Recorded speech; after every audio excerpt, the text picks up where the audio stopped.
आप सभी का बहुत बहुत स्वागत है हमारे प्यारे YouTube चैनल राहुल बायो में।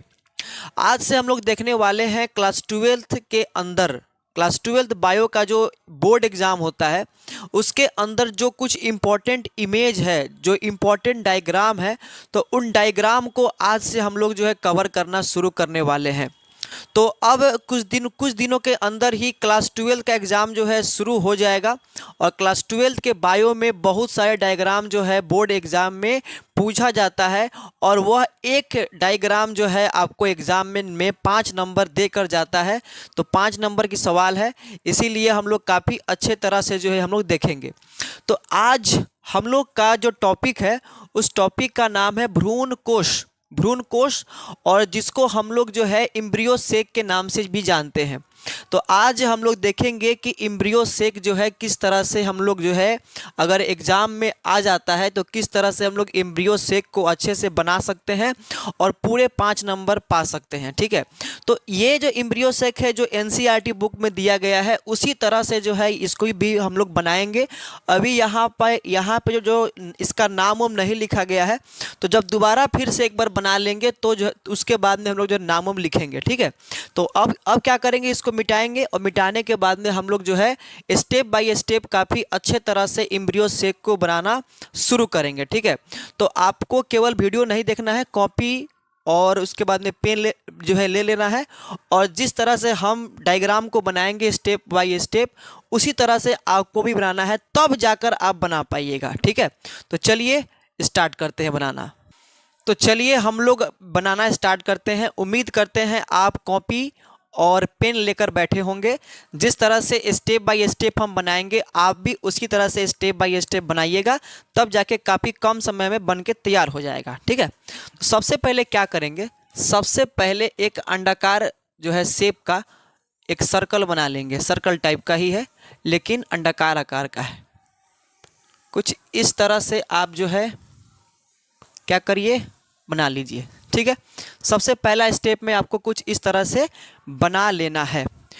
उसके बाद में जब ये बन जाएगा तो उसके बाद में क्या करना है, यहाँ से कुछ इस तरह से, यहाँ से थोड़ा सा बढ़िया लाइन खींचिएगा।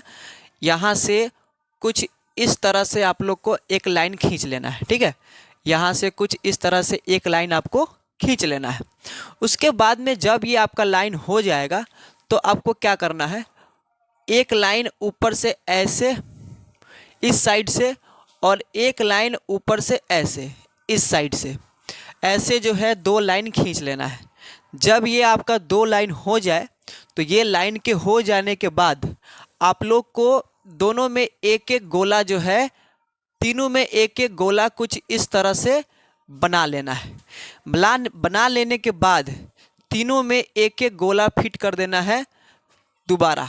ठीक है, तो ऐसे करने से हम लोग का ऊपर का जो कोशिका है, ऊपर का जो सेल है वो बन के तैयार हो जाएगा। ठीक है, ये हो जाने के बाद अब नीचे वाला काम बहुत ही इंपॉर्टेंट है, उसको बढ़िया से करिएगा। ये वाला हो जाने के बाद में यहाँ से एक सीधा लाइन कुछ इस तरह से खींचेंगे। ठीक है, ये हो जाने के बाद में एक ऐसा गोला, आधा गोला इस तरह से बनाएंगे, इस तरह से। इस साइड का हो जाने के बाद जैसा इधर बना है वैसा ही उधर भी बनाएंगे। इधर भी क्या करेंगे, कुछ इसी प्रकार से ऐसे एक गोला तैयार कर लेंगे। ठीक है, ये हो गया।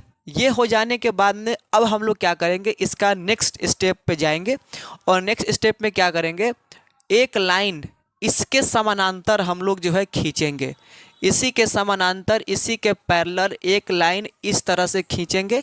बढ़िया से, पैरेलल नहीं हुआ, आप पैरेलल जो है बढ़िया से कॉपी पे बना सकते हैं, बोर्ड पे थोड़ा बनाने में परेशानी होती है। इतना हो जाने के बाद में फिर इस लाइन को नीचे ऐसे करके लेकर आएंगे और लेकर आने के बाद में क्या करेंगे, इससे ऐसे जोड़ देंगे। सेम टू सेम ये भी लाइन ऐसे पकड़ के लेकर आएंगे और लेकर आने के बाद में क्या करेंगे, इससे ऐसे जोड़ देंगे। ऐसे हो जाने के बाद में क्या करेंगे, यहाँ पर एक ऐसा छोटा सा ऐसा गोला बनाएंगे, यहाँ पर भी थोड़ा सा टेढ़ा टरा जो है गोला बना लेंगे। ये हो जाने के बाद में इसके नीचे सिंपल एक अच्छा गोला बनाएंगे और उसके बीच में गोला बना लेंगे। फिर यहाँ भी एक गोला बनाएंगे, इसके बीच में भी एक गोला बना लेंगे। ये गोला हो जाने के बाद इस इस दोनों के ऊपर हम लोग आधा गोला बनाएंगे कुछ इस तरह से, यहाँ पर कुछ इस तरह से आधा गोला बनाएंगे। और आधा गोला जब बन जाएगा तो फिर इसके अंदर एक और गोला बनाएंगे। बोलिए कि सर खाली गोला ही बनवा रहे हैं, तो इसमें गोला है तो गोला ही तो बनाना पड़ेगा ना। ये हो गया। उसके बाद में ये हो जाने के बाद में उंगली जैसा संरचना यहाँ पे बनाना है, पूरा उंगली की तरह नहीं लेकिन टेढ़ा टाढ़ा।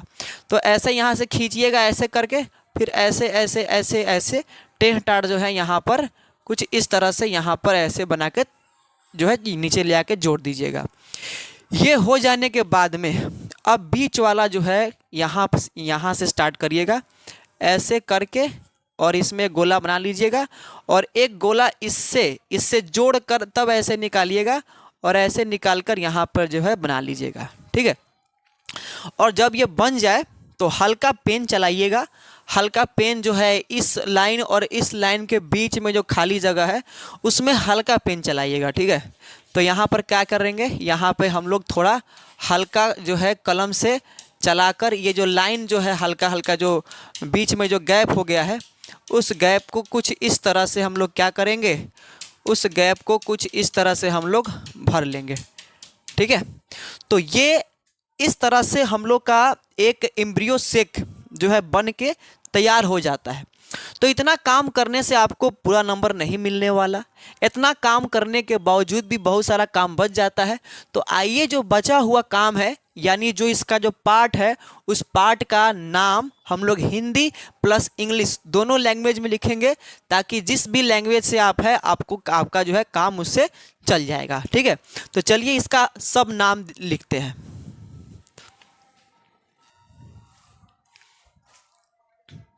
तो चलिए आइए देखते हैं किस पार्ट का नाम क्या है।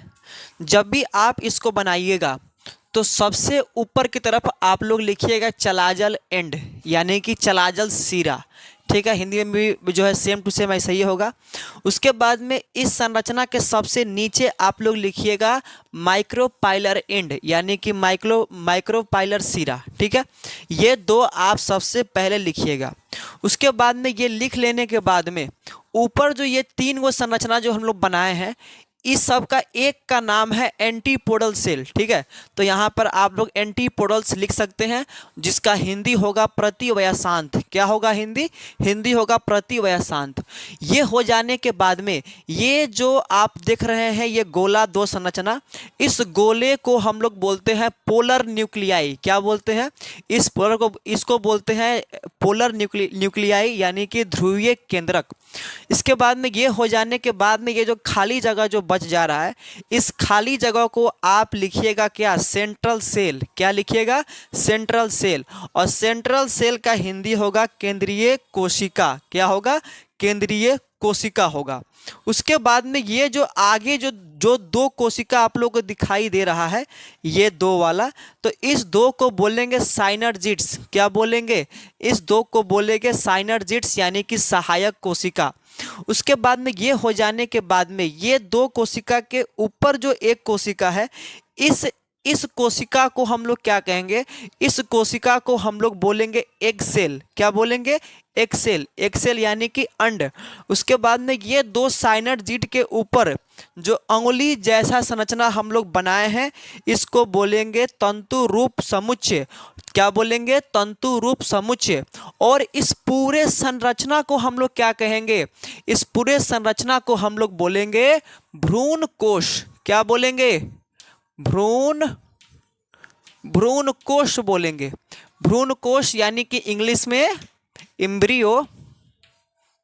इम्ब्रियो सेक। क्या बोलेंगे, इम्ब्रियो सेक।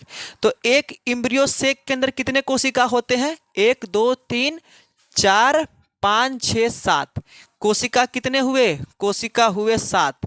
और केंद्रक कितना हुआ, 1 2 3 4 5 6 7 8। ठीक है।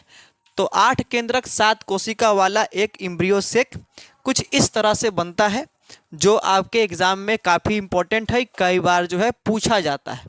तो एक बार दो बार ट्राई करिएगा, अगर एक बार में नहीं बन पा रहा है तो कई बार ट्राई करिएगा। बहुत ही इंपॉर्टेंट जो है ये फिगर है आपके एग्ज़ाम में अक्सर जो है आता है। ठीक है, तो ये आपको वीडियो अच्छा लगा हो तो वीडियो को लाइक करें, कमेंट करें, शेयर करें, साथ ही साथ हमारे चैनल को सब्सक्राइब जरूर कर ले, ताकि इसी तरह से और भी डायग्राम जो है आपको टाइम टू टाइम एग्ज़ाम से पहले मिल जाए।